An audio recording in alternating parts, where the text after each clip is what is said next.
Ambulanta za liječenje boli je specijalizirana ambulanta koja većinom liječi i općenito tretira, ponekad nažalost i dijagnosticira različite bolne sindrome, bilo da se radi o akutnim, subakutnim ili kroničnim bolnim sindromima.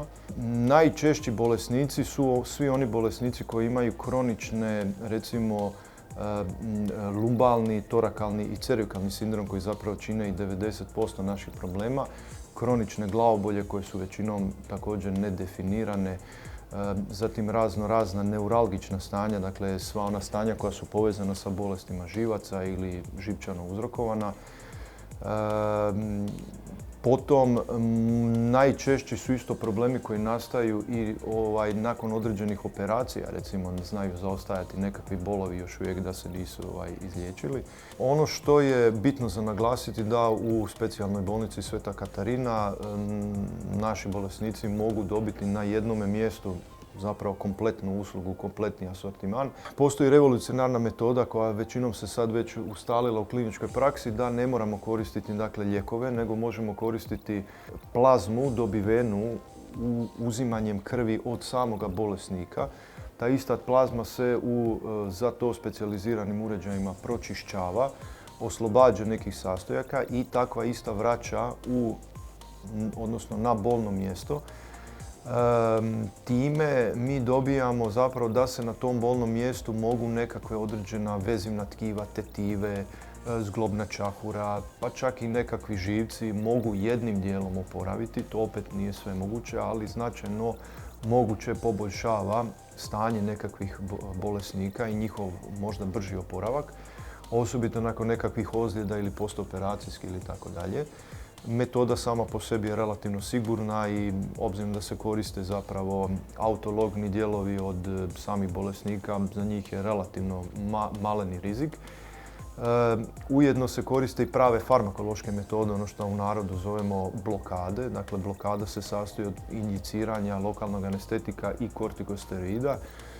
I jedni i drugi imaju određeni vijek trajanja, drugim riječima nisu vječni, dakle nije jednom kada se to dobije da ljudima to ostaje zauvijek, ali je cilj značajno olakšati bolni sindrom kako bi se ili oni mogli imati recimo na dnevnoj bazi nešto normalniji život i smanjiti korištenje lijekova. Ili s druge strane ono što je meni više draže, a to je prilagoditi tog bolesnika ako recimo mora obaviti fizikalnu rehabilitaciju, da može i to obaviti. S drugim riječima ne može to obaviti ako ima vrlo bolne reakcije. Većina ljudi koji razvija nekakvu degenerativnu bolest, mi zapravo smo dužni te ljude educirati, pripremiti na moguće scenarije koje oni mogu imati u tijekom života, objasniti im na koji način se oni, kada im dođe do relativnog problema u životu, kako se mogu sami nositi ili da se mogu recimo uvijek ovdje javiti na dodatni razgovor, dodatne tretmane, dodatne preglede, dodatne dijagnostike, dodatno liječenje. Većina nekakvih problema, poput recimo migrene, je nažalost kronična bolest. Neuralgija trigeminusa je kronična bolest koja je u ovom trenutku neizlječiva za veliku većinu bolesnika. Međutim, bolest sama po sebi ima svoje periode kada je u jačoj fazi i periode kada je u slabijoj fazi. Tako da ljudi su relativno dosta zahvalni ako im se u startu kaže to je ta i ta bolest, to će tako i tako boljeti, imati ćete recimo moguće takav scenarij. Tako da im se može malo unaprijed olakšati, barem da oni znaju na čemu su. Jednako tako ljudi sa najčešćom bolesti koja je ovdje, a to je lumboišijalgija, ili ti ga recimo kad je intervertebralni disk dovoljno izdegeneriran, da je ispupčen, da je izletio, pa moguće pritišće određene strukture. To je recimo, nažalost, zbog toga jer smo mi svi ljudi na dvije noge, sile koje djeluju na taj disk koji je kod nekoga više degenerativno izmijenjen nego li kod nekog drugog, nažalost dovodi do bolnog sindroma. Ljudi su obično dosta sami skeptični oko toga što oni smiju, što ne smiju raditi, kako da se ponašaju. Neki općenito odmah prestaju sa svim mogućim aktivnostima, ne žele ništa. Netko opet jednostavno nastavlja sa starim ritmom kojeg je imao, što je ponovno loše. Recimo ljudi, mora se tu naglasiti da postoperativno nakon određenih operacija koje su bile baš na tim diskovima smatraju da su zdravi pa se opet, ajmo reći, zeznu i nekad taj disk onda izleti na nekoj drugoj razini. Tako da to je po meni, nekad ljudi sami naprave priču bez naravno konzultacije sa liječnikom, nekad imaju i krive zapravo smjernice i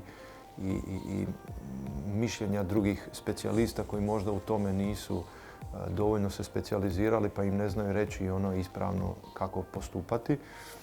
Tako da evo, mislim da bi bilo dobro da u krajnjem slučaju, barem i za neki savjet ako trebaju, da se slobodno obrate tu. No? Bitno je za naglasiti da se nama naši bolesnici često obraćaju i za drugo mišljenje, mada imaju već postavljenu dijagnozu, počeli su čak i nekako liječenje s kojim moguće nisu zadovoljni. Neki od njih su čak bili tretirani nekim drugim ambulantama za liječenje boli.